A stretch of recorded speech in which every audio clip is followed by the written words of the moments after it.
जी क्या मसला है? अगले चौक पर जाना है, कितना किराया लोगे? किराया हाँ जी, 40 रुपया लूंगा।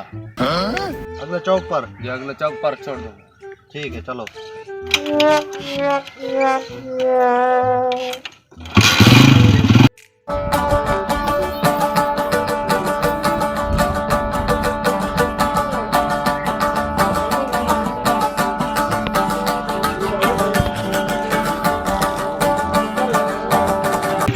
बस बस यहीं पर रोक दो।